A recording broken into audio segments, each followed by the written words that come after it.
Hi, Patrick. Hey, how you doing? Is it Elena or Yes, is it Elena? Elena or Elena. Elena, I think, more common, yeah, for English. What do you prefer?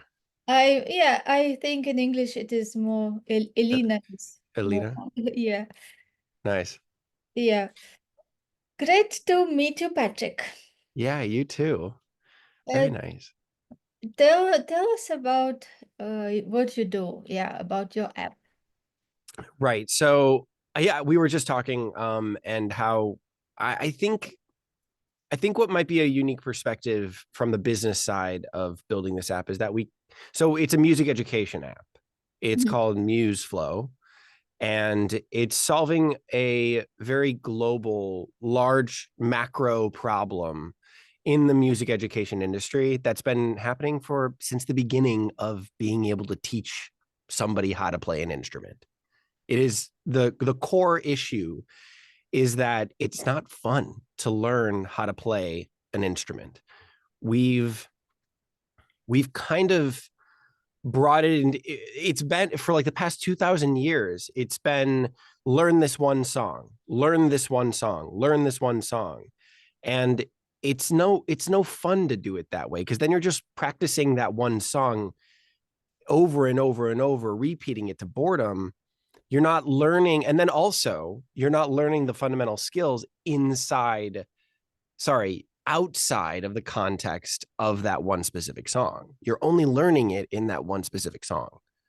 So it's hard to apply that skill when you see that skill being shown in another song. It's hard to replicate it because you only know that skill inside the context of that one specific song, right? So number one, it's no fun. And number two, it's not as effective as it can be, right? And it doesn't work for a lot of people. 85% of people stop playing an instrument after high school, Mm. after, senior year of high school, 12th grade. And so you're like, that's a terrible success rate of teaching people how to play instruments. Anyway, I kind of looked upon my own education as the inspiration for the revolution that is MuseFlow, the app. Um, Mhm. and so it teaches the way that I taught myself how to play piano. And here I am, a professional pianist in Los Angeles with three piano residencies. I played background jazz at two restaurants, one Italian, one steakhouse. And then I've got a piano bar residency here in Los Angeles. Mm. And so you're like, well, there's got to be a reason why the way that I taught myself worked for me and why it actually works for the larger whole of the music industry, and why the traditional ways of teaching didn't work, right? And so the business side of this is, to me, I looked at my own perspective and then I applied that into an entrepreneurial sort of endeavor, right? Building this app. I wonder if that's different than most business people. They think, what's a problem that I can solve that is outside of myself, not what is a problem that I can solve within myself. I think there's a difference. One's top down and one's bottom up. And so I Mm. wonder if that's something we can talk about. I think everybody who's building a business, or at least an entrepreneurial endeavor, should look to themselves as inspiration, should look at their personal experience as inspiration. What is something that they can solve in their personal life right now? And then how to market that and how to put that in the world. Mhm. Yes, what they can solve coming from the experience. So Yeah. people who are in the same situation and they don't have that experience can learn from them. Um, Yeah. Or use their product, whatever you're trying to solve, whatever product you're trying to make that solves that thing. Yeah.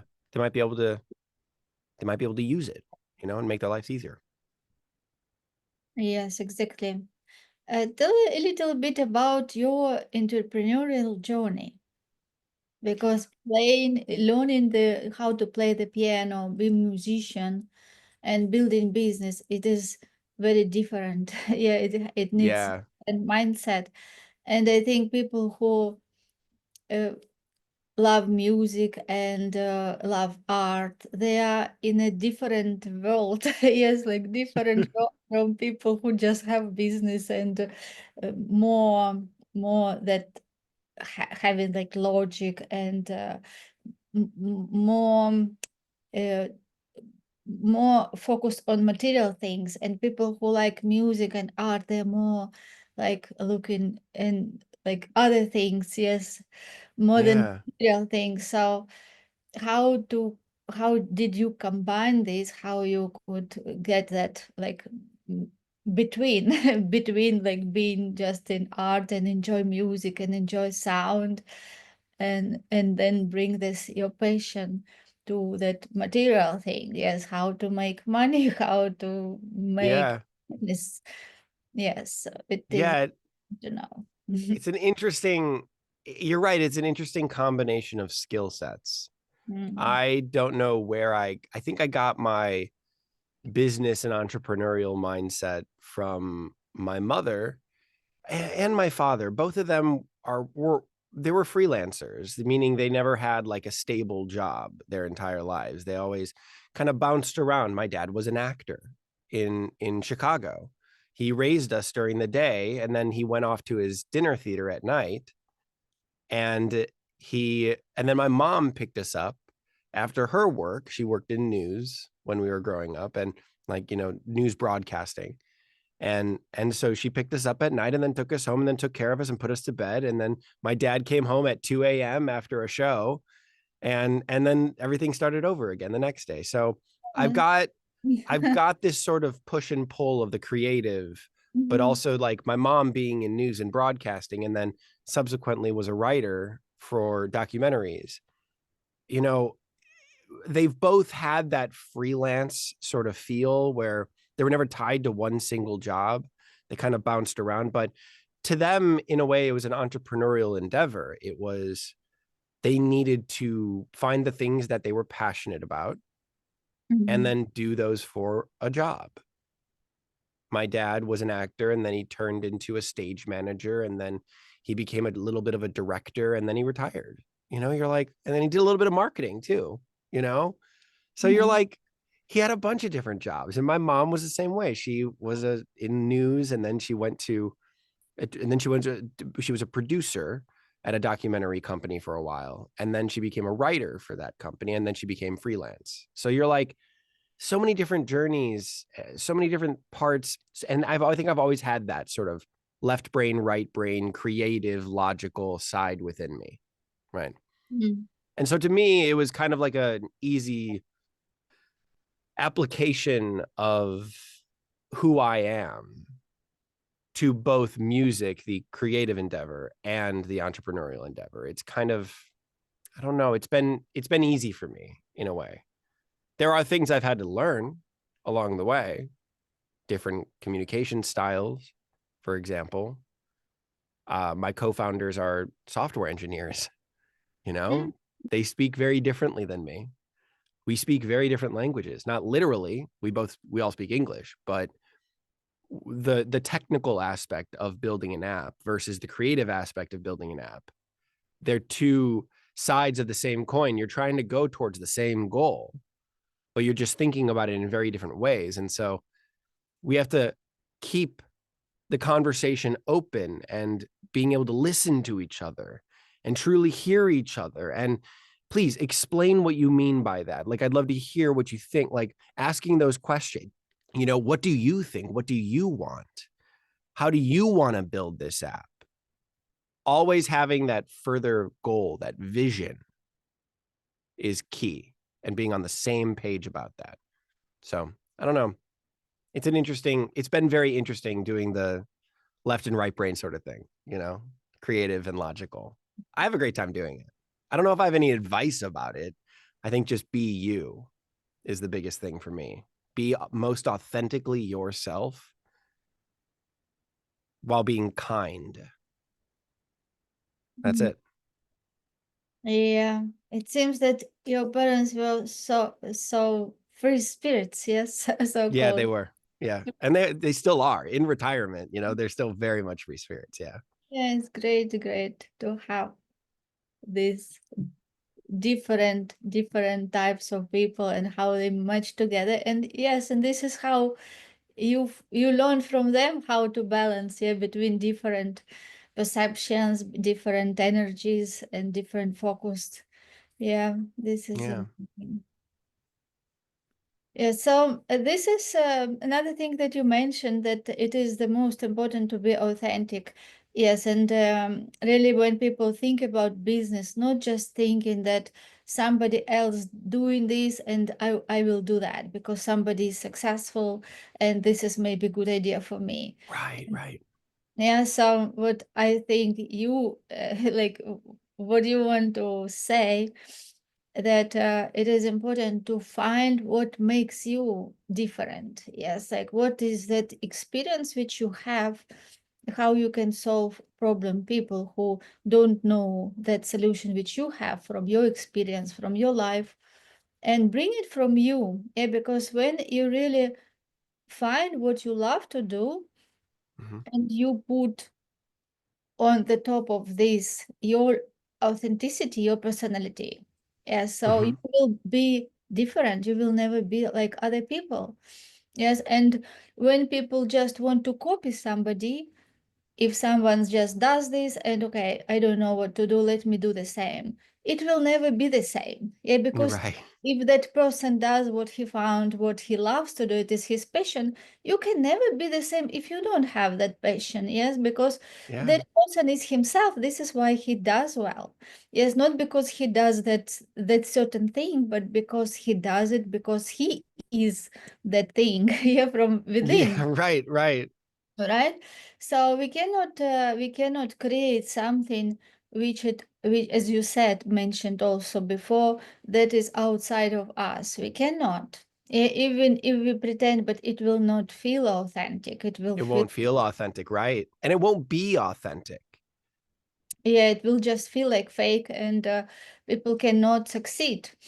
Yeah, so the key, as we just discussed, that the key is to find that your uniqueness. Yes, your uniqueness, what makes you different, what makes you excited, what really you have from your life that you can share with other people, and you know that it will benefit.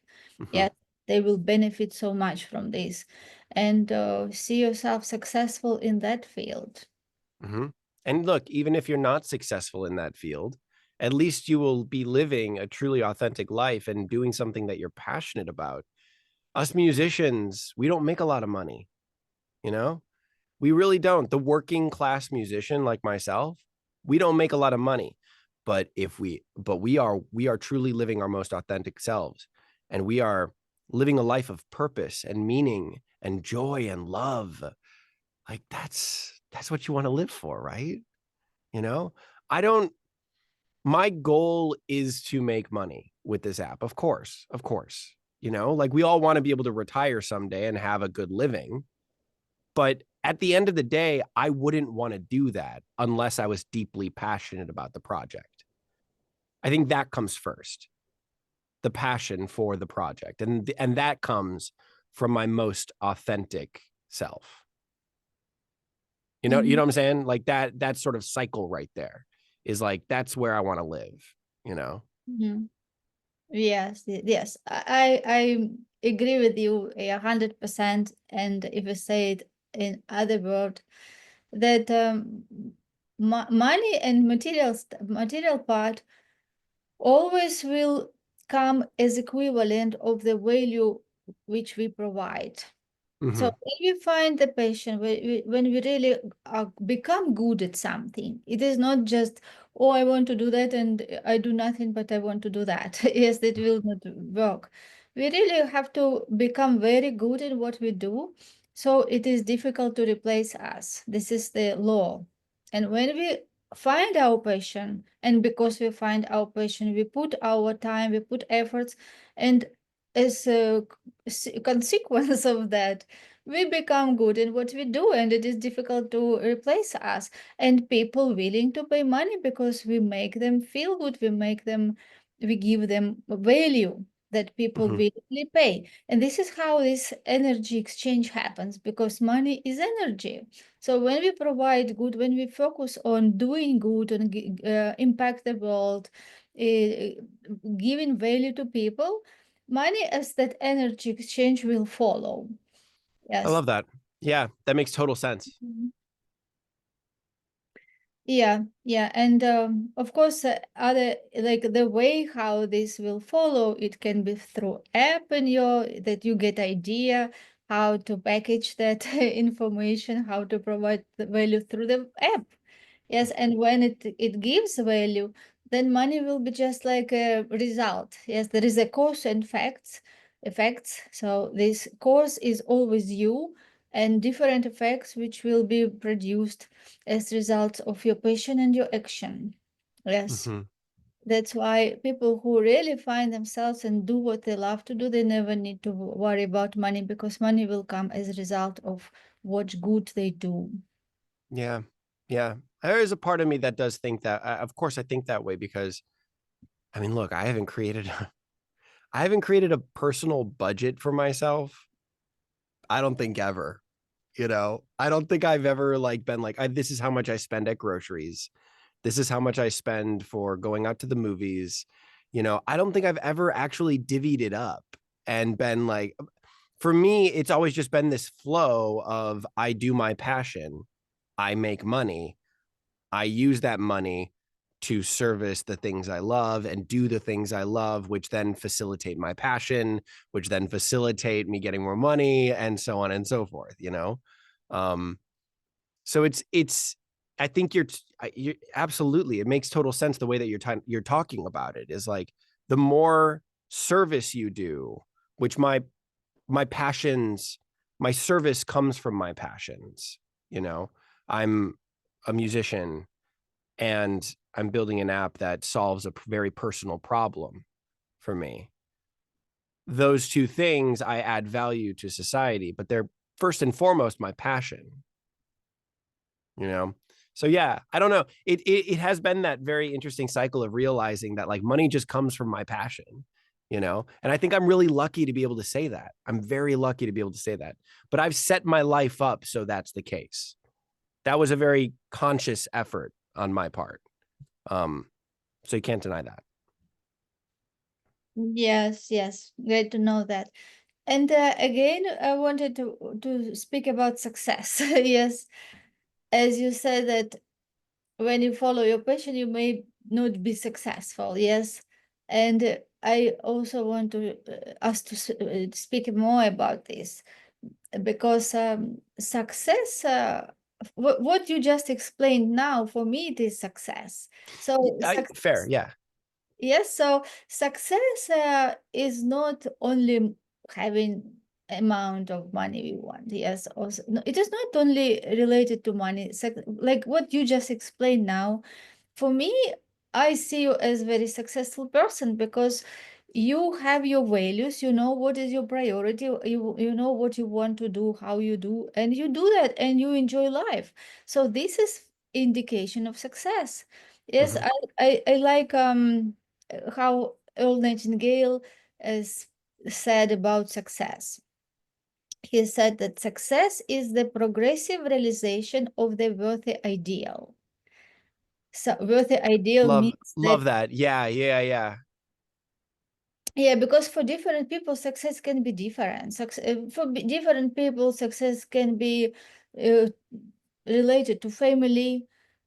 Was Right, They are happy just having family if they don't even have like much money, but they have that covers their life, and they're happy and they're right. successful. They see success when they grow children, when children go to school, or even smile to have, if somebody has children who is sick, and then they see smile on these faces of their children.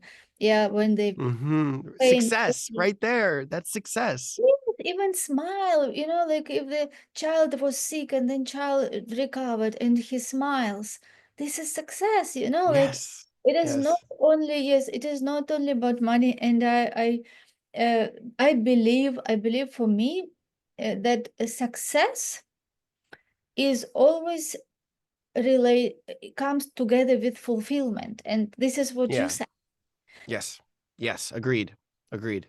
Because we know there are so many people who have a big money. Yes, we know Hollywood stars, and then who commit suicide. Yeah. Yes, and sometimes you think, what else they need? Like they have everything. Yes, Mhm. everything. Just travel, go like in luxury resorts, everything that anyone like from other side who doesn't have money, doesn't have food, could just think that they're like have life like God. Yeah, like, Yeah, right, right. and we see these people that they really they don't find the meaning why they live, they don't know why they are here, and they don't see the reason why they want to stay. Yeah, so this is such a different and topic, and everyone sees success different. And I think that this fulfillment, when people really find what they love to do, when they have passion and they do what they and they see progress, because when you love something, you will do it again and again, Mhm. and definitely you will succeed. There is no way if you don't quit you will succeed because you Mhm. just like that meal thread. Yes, like if you just continue walking, you know that you will lose calories if you Yeah, just yeah, yeah, right, right. right. It's the same idea. Yeah, it's totally the same idea. I love it. I think that's such a great reframe of what success is. It's not about money. Money will come if you follow your passions, as you say, right? So I love that. If you can create that sort of flywheel where your passions drive your purpose and your purpose makes you money, and then the money fuels your passions and the passions drive your purpose. If you can start creating that flywheel for yourself, then that's success. Yeah, I agree. I totally agree. Yes, and it is always good to see how people build their stories. Yes, and I mean Mm, that it is not always easy because most of people don't think that it is good idea to follow your passion. They just think that mm, what is hobby. You can do hobby what you like to do when you have time after you go for work. Yes. mm-hmm, mm-hmm, And it's like how many people are conditioned that they just think that I have to work to pay bills, to take care of my family. And when I retire or when my kids go college or whatever, then I will do what I like to do. And for me, it is so much such a mistake because mm, first you never know how much time you have. Yes, we never know how much we live. right, Maybe that moment when we think that we will do something that maybe it will never happen. right. And the only moment which we have is now. Yes, and Yeah. this moment when we really love what we do, when we love how we feel, yes, our state of that value, to be valuable person, that you live for something, you can give value to people. I Mhm. think this is very important. Couldn't agree more. Absolutely. Absolutely. Yeah. I find that there are like, don't get me wrong, this wasn't an easy journey for me. You know, this journey was hard. I I started off as an actor out here because that's also a major passion of mine to be an actor on stage and TV and film. So I moved out to Los Angeles to do that, you know. And I had a little bit of success during that, but I got really burnt out with that. Around my 6th year out here in Los Angeles, I got really burnt out with it. I was getting jobs, I was getting gigs, I was doing some TV, some film, but the gaps in between those gigs were so wide that my self-confidence just plummeted during those gaps. It was Mm. such an up and down, and I wasn't being creatively fulfilled nor financially fulfilled. I was still waiting tables, which was fueling my passion and drive to be a better actor and do more work. But I was just getting so burnt out with that. And so I got really depressed. And my wife, she was like, well, Pat, why don't you go play piano? You're so Mm. good at it. You've been doing it your entire life. You should go do that. And and you know what I told her? I told her that I don't know if I can, because that passion of mine is so close to my heart that Mm-hmm. I don't want to ruin the love I have for playing piano Mm-hmm. by trying to make money off of it. Right. I Mm-hmm. told her that. And she's like, Pat, you're an actor. You do that already with your passion as an actor. You already do that. What will change if you do that as a musician? And I was like, good point. Point Mm-hmm. taken. All right. So I tried, and I put myself out there as a professional pianist. And 3 months later, I got my first gig. I was an after school accompanist for a musical theater after school program. And then I got a background jazz gig over at this restaurant and another one. And then I got my piano bar gig. But that all took about 6 months. But that was not, and then I was making my living off of it. And then it was there. And I can quit my serving job. I can waiting tables. And I was still able to do acting, but that transition was really, it was difficult right off the bat, because I had to make the decision to try to profit off of this passion. And I do not regret it. I love playing for people in a restaurant or playing for people in my piano bar. Like, I love doing that. And you know what's great? I actually make money off of it. It's the passion of that audience musician relationship is what drives all of it. So I don't regret it one bit, but there was that hurdle of the depression fueling the pivot into being a pianist that, everybody's got a journey, and that was a pivotal moment for me. Yes, sometimes those low moments can be good for us, because in those low moments we can reflect and Yeah. make make some new decisions. Yes, Right. that will catapult us to next level of successes, because it is not like always we go up and up and up. We go Right. No. up and down, and when we go down, we have the time to think more, become more grounded, and find better ideas. Yeah, so Yeah. Very important. yeah, so thank you so much for sharing.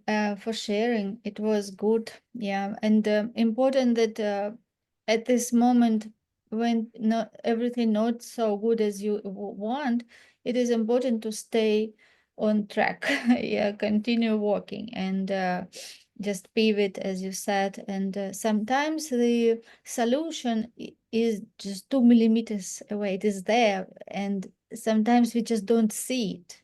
Yeah, and Mm-hmm. we just turn a little bit shift, and that is it. We say, oh, it is here already. How I did Right. this before. How didn't I know? Where was this all the time? I don't know. But sometimes Mhm. you need that mind shift, you need to reset that mind to really find that goal and passion of yours. Look in the most unexpected places is also something that I'd love to find, something that is so uniquely and personal to you that you've solved a problem for in your personal life, and see if you can make that your passion. Yeah, good message. Good message to all who are listening to us. Yeah, because all answers are already in you. Yes, all They really everything are. in you, and sometimes we just have to open mind and be receptive. Yeah, be open to receive ideas, information, and slow down. And those, as you said, when the a time of life when we are not maybe at the top, but going down, and then is how we start looking at things, what really works, what doesn't work, what I have, and this is how we can find better ideas, and that always were there. Yeah, all come within us. Yeah, I've also heard, well, what also works for me is boredom. Just have a block in your schedule of like an hour and a half where you just are actively doing nothing. You're just sitting there and you're just thinking. Just let your mind go, you know? And if your demons start to really pop up in your head, deal with them then. Take care of the demons at that moment, or start creating action stuff and dealing with those demons. And then once you've overcome your demons, just keep setting a block aside to literally do nothing and let boredom set in. Those ideas will start to come. Creativity is born out of boredom. It's an important part of the creative process, is being bored. It's wild, but it's true. So highly recommend being bored. Highly recommend that. If you need an idea, get bored. Find Yes, it there. yes, this is very interesting that you mentioned this, because we are conditioned to always always be in that active mode. Yes, we Right. have so many ideas that in many times we cannot even identify our thoughts from mental activity. Mm, And mm. thinking, it is not the same as having mental activity, because mental activity is on autopilot 24/7. There are thousands of thoughts every day, the same thoughts, just patterns the same, just like a highway with 6 lines and cars goes different way.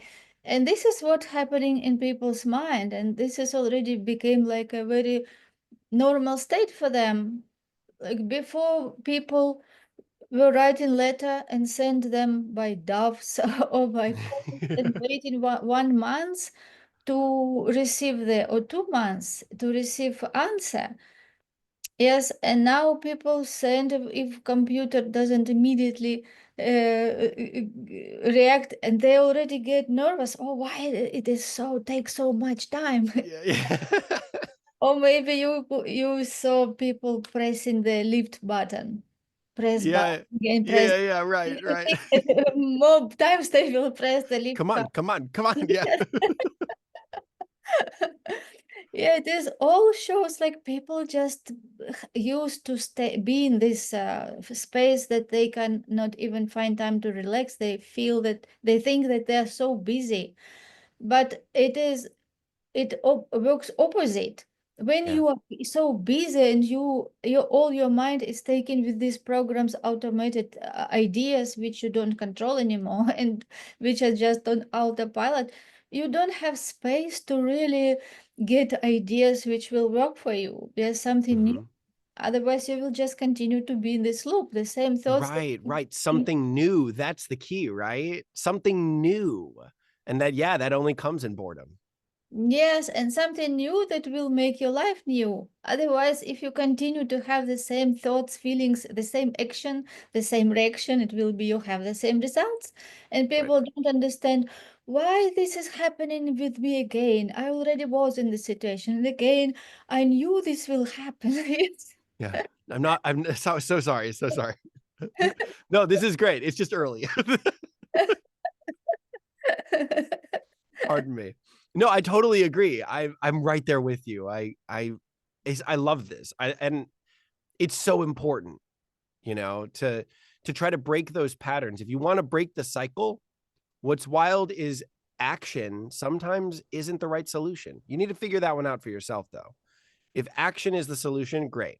But sometimes doing nothing and just sitting there and being bored, literally nothing, sometimes that's the solution too.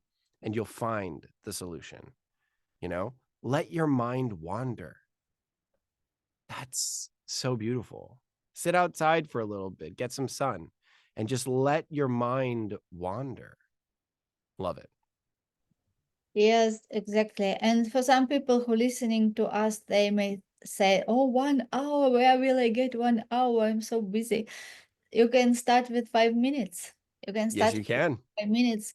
Put the candle and look at the candle 5 minutes and not think about anything. And you will notice that you will not be able not to think even 2 seconds, maybe. Yeah, yeah. 5 minutes will seem like a lifetime.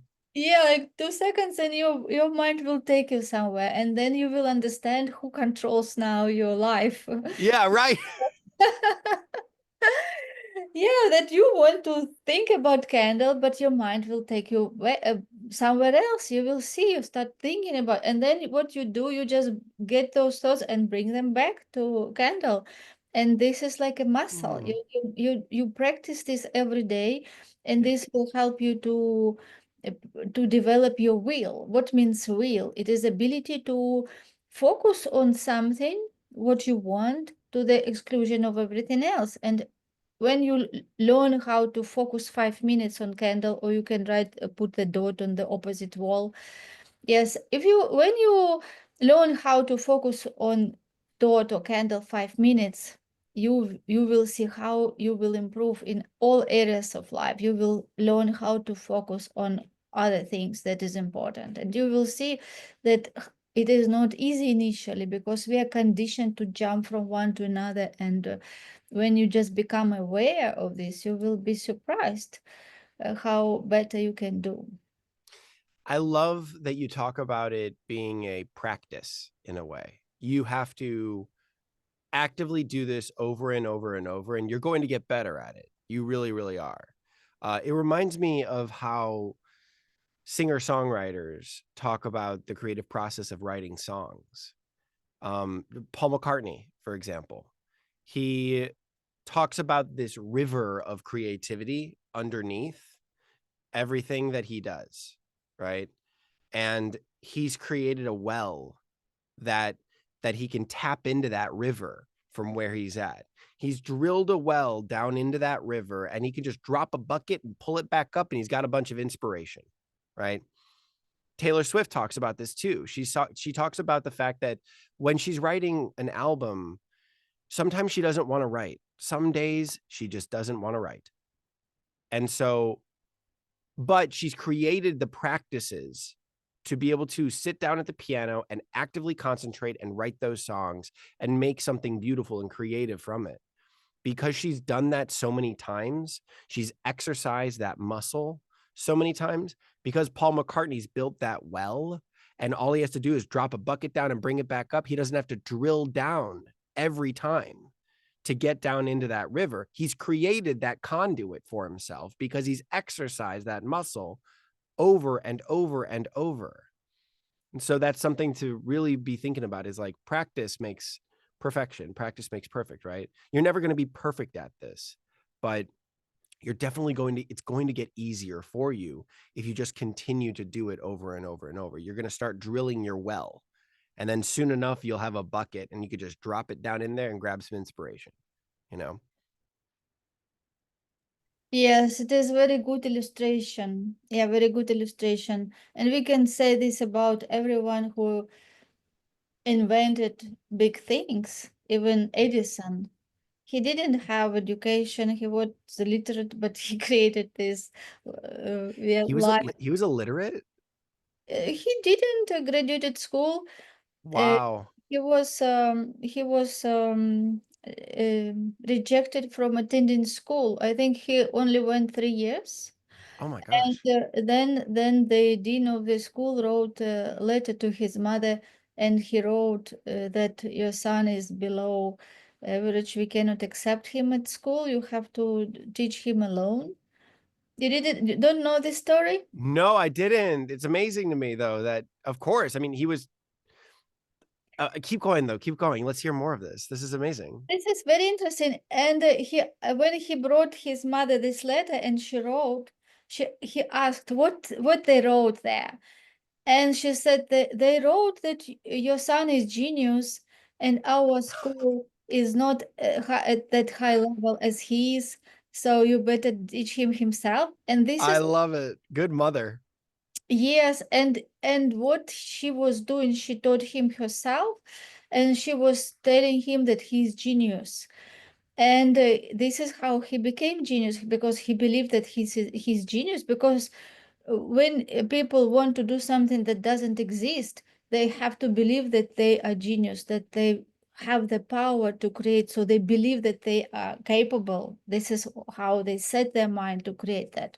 And then he found this letter many, many years ago. Yeah, he found this letter. Yeah, it is a very interesting story. So Oh wow. Yes, so people, when we read the stories, we see, even people who wrote the Bible, yes, why to go far? Nobody said that they wrote from themselves. They said that they were inspired. Yeah, Um, right. We don't create anything. We connect to different channels. Yeah.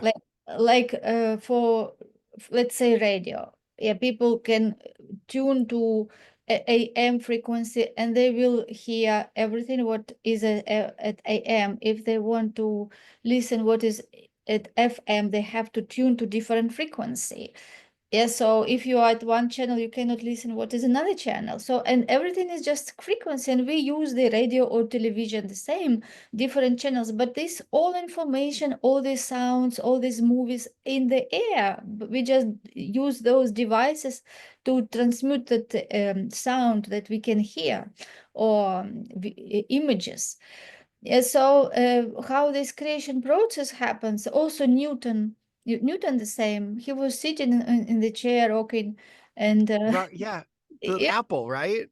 yes, so this is all it is.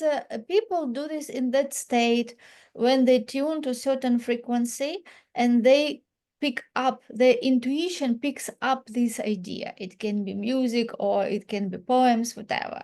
So it is not that we create something, we like those antennas in Yeah, yeah. certain state when when we free space in our mind, we start being open to receive ideas, scenarios, Hmm. music, whatever. Yes, because Yeah. everything already has been created. There is nothing can be created or destroyed. Everything is already there. So we just can tune to different frequencies to pick those ideas up. Very cool. Yeah, Bach, the composer, Bach. He Mm-hmm. talks about it the same way. He talks about, no, I'm just a conduit for the Mm-hmm. music, for the music. God is the entity. He was the one that inspired me to write this. I didn't write this. This is divine music. You can call God whatever you want. You can consider God to be that creative river underneath you. You can call God, you can be that divine being in the sky, whatever you want. Nonetheless, creative people think about that in terms of that inspiration, that whatever that means, right? Whatever you conceive that inspiration to be, you're simply the conduit for that inspiration. And I find that humbling. I like that. I would prefer to be a conduit so that it's kind of like not really up to me, you know? It's up to them and I'm just the one kind of facilitating that, you know? I like that perspective. Yes, you're open to receive and you know that you are here for the purpose. You're here for the reason. Yes, so Yes. you Yeah. are open to receive, and when your intuition is open, and you also practice to listen your intuition, Yes. because again, it is another muscle which we have to develop, because intuition always says right, and it can cry, oh, don't do that. And people say, no, my logic say me this. I have to do something that is logical. Yeah, right, right. And then they say, oh, why I did that? I was feeling that it was wrong. Yeah. So this is very different concept, how to do things and how to live. And of course, again, intuition and all those mental faculties are tools, creative tools, which we can develop and use to live our life with full potential and be happy and feel that joy and happiness from our growth and from being valuable human beings to Available and valuable human beings. I love that. Available and valuable human beings. Yes. Yes. yes. Great, Patrick. Yeah, I we had such amazing conversation. I really enjoyed it, and I think that people who listen to us also will learn from this conversation. Yeah. Here's to hoping. Yes, anything that you would like to share before we wrap up this episode? No, I mean, like, please connect. I'm here to have conversations with any of your audience members. I would love to connect with any of them. Um, shoot me an email, go to our website. It's museflow.ai. Check us out if you want to learn how to play piano in a different way. If the traditional ways didn't work for you as they didn't work for me, you might find that useful. But otherwise, please just try to live the most authentic life you can and find that passion for yourself and let that drive you to success. I think that once you're able to create that flywheel of passion drives your purpose, drives your income, I think the Japanese call it ikigai. It's kind of that purpose, passion, what society needs from you. That's where your zone of genius is. And if you can live within that zone of genius and truly create a life for yourself in there, that's success. Doesn't matter how much money you make. That's success. I live a life that's filling, that's fulfilled and full. You know, I have my passions, I have my family, I have my friends, I have everything I need and everything I want. So, but I don't make a lot of money. I really don't.